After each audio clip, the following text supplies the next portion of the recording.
Good morning, everyone. We are now continuing in our discussion called Finishing the Race, which is based on Swami Kriyananda's essay called The Final Exam, which is contained in this book. We'll have a copy for you attached to these broadcasts, but we don't quite have it yet, but we'll have it soon. So let's start with a prayer. Heavenly Father, Divine Mother, Friend, Beloved God, Jesus Christ, Babaji Krishna, Lahiri Mahashaya, Swami Sri Yukteswar, Beloved Master Paramahansa Yogananda, Saints of all religions, dearest friend Swami Kriyananda, humbly we bow to you all. Come into our consciousness. Drive away all anxiety, all nervousness, all restless thoughts. Help us to feel that Thou art the most attractive reality in all of creation. Draw us, heart, mind, and spirit, into the contemplation of your divine presence. We are your children. Guide us and bless us. Om. Peace. Amen. All right, my friends. Yesterday we were talking in general about death and a little bit about reincarnation and the real purpose of our lives. And the importance, I'm not quite sure how much I emphasize it, but I'll speak about a little bit here. The tremendous importance of the mental, emotional, and spiritual attitudes we have actually all through our lives, but how all that force comes to a focus in the last hours and minutes of an incarnation. Everything that we have been becomes the defining reality and moving us onto the next chapter of our lives. So in the concept of reincarnation, we go to the astral world, we come back to this world, and the orientation that we have, how much we've learned or haven't learned, determines the vibration that we go into after death, and also has a very strong effect on what the next incarnation will be like. So one of the factors that really plays into this, what we have done in this life makes a difference, but much more important than what we have done is the consciousness we hold in regard to what's happened to us. Because everybody makes mistakes. Everybody has positive experiences, or I pray that everybody has some positive experiences. So it's the question of whether we feel guilty, we feel regretful, we feel fulfilled, we feel grateful, we feel like we're still desperately longing for certain things. The whole attitude that we hold, the mistakes are inevitable. It's just karma. But if we make a complex out of our errors, then that complex becomes the definition of our consciousness. It's very important to realize that once events have passed, there's nothing there anymore. If you lost money, the money's gone. If your house burned down, your house is burned down. If you were unkind to someone, you were, but it's behind you now. And every person involved has now, moved on to a minute after something happens, it ceases to exist, except primarily in the consciousness that you hold toward it. So there's absolutely no life experience that has to define your reality unless you yourself, unless we ourselves have allowed that to define our reality. And yet we carry these feelings from lifetime to lifetime. Yesterday I mentioned the story of the negative conflict I had with one of my guru bhais, and how we were both really desperately holding on to what I believe in both our cases were past life experiences where we had mistreated each other in really horrific ways. But Swami had to counsel us that neither of us were that person anymore. And I wasn't holding myself as that kind of a bad person, but I was holding her as that kind of a bad person.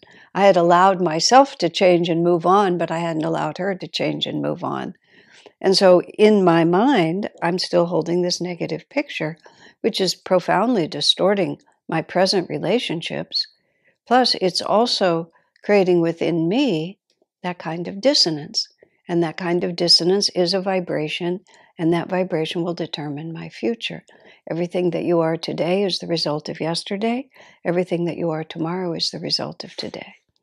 So what Swamiji is suggesting, well, let me go one more step. All the wonderful stories that have come out in recent times because medical intervention is so much more dynamic than it ever used to be, that it is not uncommon for people to go into a death state. The heart can stop, the breathing can stop, even the brain waves can stop. But yet, by medical intervention, people can be brought back from that state and often go on living for a very long time. So as a result, we have a great deal of testimony now about what happens after the moment of death, because people go into that state and then they return. And one of the characteristics, one of the common characteristics, it's not always there, but one of the common characteristics is after you die, you get to have the experience of a life review. You and your guru, if you have one, or your Ishtadeva, which means whatever form of God you have revered, be that Jesus or Divine Mother or a being of light or an angel, however you have in yourself conceptualized and given your heart to God, then that form will appear to you. And often there's an experience of going over what happened, and you get to see it from God's point of view. Now, there's lots of wonderful movies these days where this whole process is acted out in a more or less true manner, true enough that we can really learn from it. One of the most dynamic stories about life review is in a book called, used to be called Return from Tomorrow. Now it has a different name. It's by a Dr. Ritchie. I can't remember his first name, but Ritchie. Very much worth listening to. And if you find any place where Dr. Ritchie is also speaking on the internet, because I'm sure he is, very, very interesting and very interesting to learn about. He was a very active person in death and return experiences. He worked with Dr. Ralph Moody and other pioneers in the field and had a lot to say. So his story of his life review, he died of the flu when he was about 21, when he was in the Army. And the whole story is marvelous, but the part that I'm going to speak about is the life review. He was devoted to Jesus, and he found himself in the presence of Jesus, and he found himself in what he described as a 360-degree movie that was acting out simultaneously every event of his life. And of course, on the other side, so to speak, the limiting dimensions of time and space don't apply. So he was doing his best to explain what the experience was. But the experience was he's standing in front of Jesus, and everything he's done in his life up till that point, which he was only 21, but he kept reminding Jesus that he wasn't very old. But enough had happened. And Dr. Ritchie says he had not been a very nice person. His mother had died at a young age. His father remarried a lovely woman, but his maternal grandparents were jealous and angry because their daughter had died, and they poisoned his mind against his stepmother. And he was very, very unkind to his stepmother, and in many ways broke her heart because she tried so hard to love him as a son, and largely because of their influence, but also because of his own lack of charity of heart. He was very unkind to her, and then caused a lot of grief for his whole family. And in other ways, he has to say it, he wasn't a good person. And so he had to stand there, and he had to have all that selfishness revealed in front of Jesus. And he tried to defend himself by saying he was a child, he hadn't really had enough time, but Jesus wasn't buying it. He said all that Jesus kept saying to him is, how much have you loved? And it wasn't, and Dr. Ritchie was very definite. There was no judgment on the part of Jesus at all. It was a completely impersonal question. How much have you loved? And Dr. Ritchie had to admit, not very much.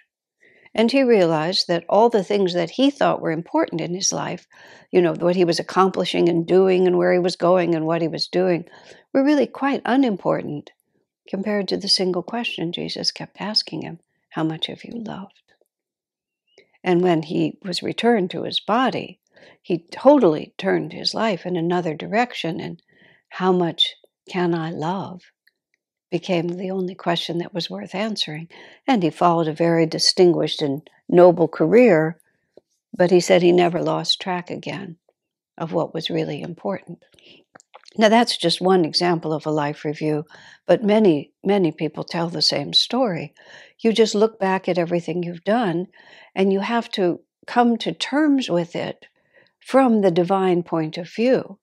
So, Swami suggests, and we don't have to wait till our death, he said, start your life review now, wherever you're standing. Of course, if you're at the end of your life and you're, on your deathbed waiting for the angels to come and get you, that's a good time to do it.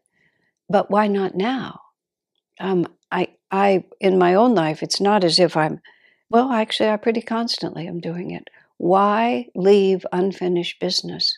Now, I'm not capable by any means of resolving all the events of my life, but it's a constant practice with me to review and to attempt to do so, because the mere fact that I find it difficult is telling me, the way I look at it is like this.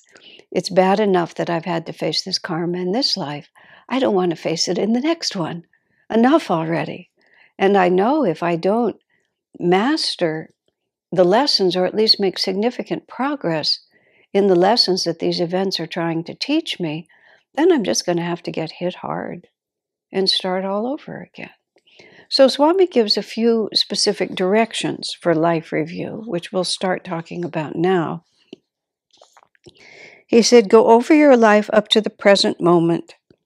Concentrate on the happy times rather than the sad, since positive expectations will be more likely to attract you to a happy state after death. Still, do not avoid reflecting on the mistakes you may have made. Try instead to view those mistakes positively.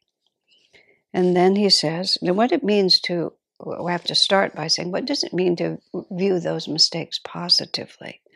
You're not trying to view them from the point of view, of I was never really wrong, or I was sorely provoked, and what did you expect me to do? A friend of mine faced a very difficult personal situation. Somebody she had trusted completely was unable to hold to the standard that person wished for himself, and as a consequence, she ended up being very deeply hurt. And she was trying to overcome her feelings of anger and hurt and upset, all the different things that would come with that. So she came to Swami and she said, what that person did, it was just perfect. It was just what was needed. It was just the right karma for me. They did just the right thing. And Swami said, no, they didn't. They failed to live up to the highest standard that they had for themselves. They just weren't able to meet it. He said, don't comfort yourself by telling yourself a lie. And that's the most important principle when we're looking at the mistakes that we've made. Don't comfort ourselves by telling ourselves a lie. Yes, you may have been sorely provoked. Yes, everybody around you may have behaved very badly. All of that can be true. But none of that justifies anger, blame, revenge, hatred, all of the things that will come to us because of somebody else's actions. bear in mind, you see, the reason why it matters is multifold. One of the reasons why it matters is because long after the event has just become a dim memory in this lifetime or whatever lifetime it happened in, you will still be living, I will still be living in a vibration of anger, of victimization, of the desire for revenge. And as Swami puts it, and this is contemplating, if we hold negative feelings toward anyone, we project them toward that person. But they are projected with as much force as we have in our personality, and they affect the other person, in relation to how much force you put into it, and how also according to the strength and quality of their aura. So, if they're very in tune with those negative feelings, they may be more susceptible to them. If they have a strong positive aura, then our negative thoughts won't strike them as deeply as they would otherwise. But the force of those negative vibrations is the strongest at their point of origin. So if I am the point of origin, my negative thoughts may have some effect on the person to whom they are directed, but the one who will be the most polluted by those feelings is me. Just as simple as that. Because when I'm alone in my consciousness, these negative thoughts will be roiling around. And I certainly know what that experience is. And I suspect some of you know what that experience is. Anger, nervousness, anxiety about what happened, what might happen, all of these different things. It's our own consciousness that we have to be responsible for, and our own consciousness that suffers when our attitude is incorrect. At the same time, so I should say, and what we have to say is, nothing ever comes to us unless there is an important lesson from God in it. So the way we have to think about these things in the right way is what good lesson might Divine Mother be trying to teach me? Even by my own failure. And so I made a mistake. So I did something that I really shouldn't have done. So the first thing we have to do is we can't comfort ourselves with a lie. Okay, so somebody did something to me and it made me angry, and this is how I responded. All right, so was that really a noble, Christ-like action on our part? We have to call it what it is. No. I allowed myself to get sucked into fury for whatever reason I did. So, what good lesson could Divine Mother be trying to teach me by trapping me into circumstances that made that happen? And what good lesson did I learn from that experience? What good things came to me that might not have come to me in any other way? I mean, at the very least, we tend to learn compassion. We learn sympathy. We may have been very judgmental of others who behaved in the way we find ourselves behaving. We might have been very dogmatic about what is acceptable and what isn't acceptable. So we have to do not avoid reflecting on the mistakes you've made, but try to view those mistakes positively. So that's what Swami means, not positive in the sense of, it was a good thing I did, but positive in the sense of the road to success is paved with failure. And the season of failure is often the time when the seeds of success can be sown most effectively. I certainly can see in my own life that, qualities like pride, judgmentalness, lack of compassion, lack of sympathy for other people's weaknesses, the way God has beaten those negative qualities out of me is by giving me the opportunities to act out that way myself. And then all of a sudden, one sees it from a different point of view. So instead of it being something that's awful, you can see, that was a wonderful gift from God. So Swami then says, as you review your mistakes, he said, we're dealing first with the negative things we're reviewing. Feelings of guilt will hinder you from making further progress, acting as affirmations of failure. Guilt is a really interesting and difficult thing that we have to deal with. And let me just think how to think about this for a minute. For many years in my life, my response to any failing on my part was just to feel very, very guilty about it. So I would suffer and I would chastise myself and I would feel unworthy and I would feel nervous and uneasy, all these things. And I was putting out so much energy about the error that I made that I didn't notice that I was actually putting out very little energy to transform my consciousness. It was, I've erred, then I punish myself with blame, then after a while I get tired of thinking about it, and then I go on. But no actual deeper understanding of my nature has taken place. And Swamiji used to try to enlighten me on that point. He tried for quite a while before I began to understand it. As he put it, you use up all your energy feeling guilty, and you don't have any energy left over to transform your character. I didn't even understand that because I thought guilt was the same as transformation. See how badly I feel about it? But now we have to think of this from the point of view of the final exam, because if what we die with is feelings of terrible guilt about all the bad things that we have done, what is our self-image? What is our self-definition? It's one of a person who fails, who can't do anything right. Now, is that going to be true? I mean, even the feeling of guilt, if you think about it, is a sign that we have the aspiration to do better. Because if we didn't have the aspiration to do better, we wouldn't even bother to feel guilty. We have examples among, public figures and probably even people we know, people who just don't seem to have any conscience at all. They just do what they do. If I didn't take advantage of the situation, then somebody else just would. I need to be the shrewd one who gets in there first. And I'm sorry that people were hurt, but I got what I wanted. And there's people who just have that point of view.